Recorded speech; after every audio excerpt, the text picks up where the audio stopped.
افغانستان میں بارودی سرنگوں کی تباہکاریوں نے افغان شہریوں کی زندگیاں داؤ پر لگا دی۔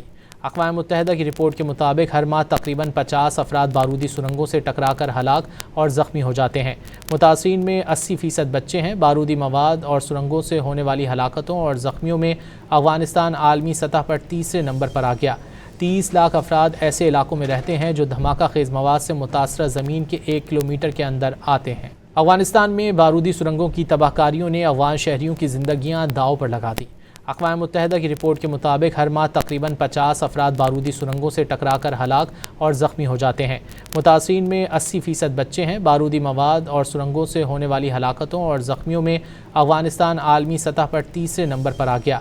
30 لاکھ افراد ایسے علاقوں میں رہتے ہیں جو دھماکہ خیز مواد سے متاثرہ زمین کے 1 کلومیٹر کے اندر آتے ہیں۔